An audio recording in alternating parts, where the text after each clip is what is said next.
We're going to be covering, talking about Sunset Overdrive, Super Ultra Dead Rising 3 Arcade Remix Hyper Edition EX plus Alpha. That's a long thing.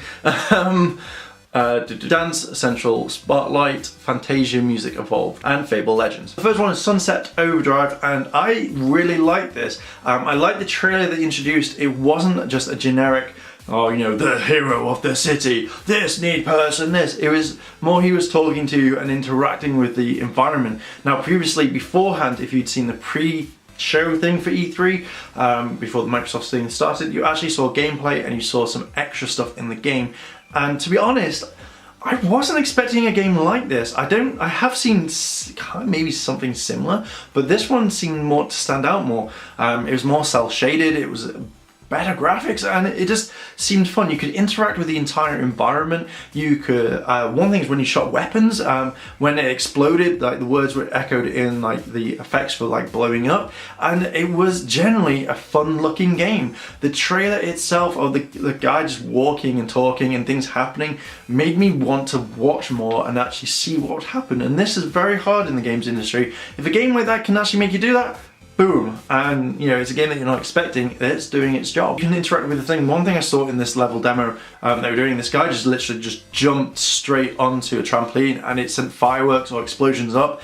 When you want to kind of grind against like these like steel pipes or something, you could just jump on and go across. If you didn't do it right, you could hold on with your crowbar, and wow, I just haven't seen something like this for a long time, and I can see it winning multiple awards and actually being a really fun game to play. Now they said that you could also have something like 8 other characters, or you're part of 8 other characters in the game for multiplayer, so this brings up a whole new game of playing and it's not going to be boring. I can't remember what it is, Sinister Chaos or something, but or the Chaos Squad, but this seemed more interesting, more fun, and I enjoyed this one. And again, if I got an Xbox One, this is one game that I would actually play through to actually show everyone and actually really enjoy it and go back, forward, and forward, or back over the game, whichever it is, forward or back, either way, it will be a good game. This title got me, gotta find it now.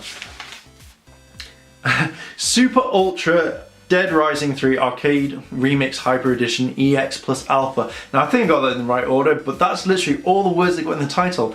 Now when I saw this, I thought, oh, it's going to be a Dead Rising 3 Ultimate Edition, whatever it is, just an extra game because everyone's coming out and they've got more time with it. But when they showed this, I was just like, why is Street Fighter in this?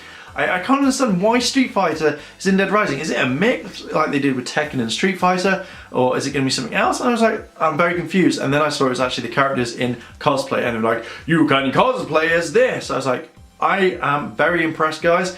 Even like some of the effects, and I liked Zombie and Bison at the end.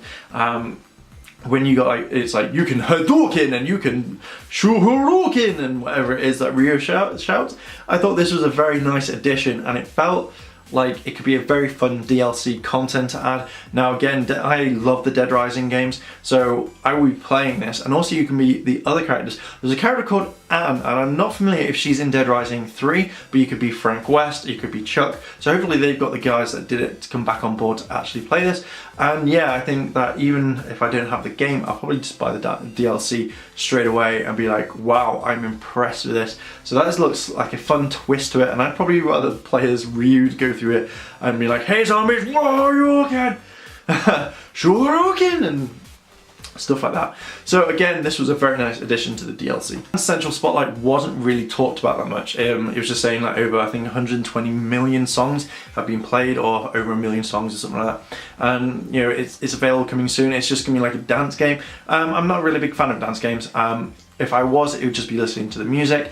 And they also talked about one thing that I'm really interested in, and this is the Fantasia Disney Music Evolved or something, or Music Evolved, and this caught my eye because I'm wondering if it's going to be all Fantasia's music, or if it's going to be like, say, all the Disney soundtracks, and I want to know how they're going to do it. They've saying that you take on as Mickey as the apprentice, and this to me is something cool. I like it. I like this kind of thought that they're bringing these sorts of games out, and I would actually be quite wanting to know what would happen, what is the purpose of the game, if it's just dancing or if it's kind of like a small adventure. So that was something nice to see at, and again, hopefully it'll be a good one. Fable Legends, this one confused me because when I was watching this, I thought, oh, this would be something quite cool. It's literally, you are 4 heroes. The Winter, which is one of the characters, he's a hero of will. Rook, hero of skill. Wingo or Linger, hero of something. I didn't really catch it because they were talking too quickly. Now, I showed you some small stuff. But you could also be the villain if you wanted to be that. Now, I know from a lot of the Fable games you could be a good guy or a bad guy, but you take that role depending on the choices. So you can jump away being you can jump straight into this by being a bad guy. And with this happening, it means that you could set traps or something for the heroes, or you can put bad guys, and this looked quite cool, to be honest. I'm not a huge Fable fan, but when they did this and they put a few extra stuff in, one thing I liked is the girl that had freezing powers, and when she froze the enemy and actually crumbled, the pieces didn't just shatter, it literally just crumbled on the floor. And you can do this, you can kill a few bad guys, you can do quite a lot. This is what impressed me the most.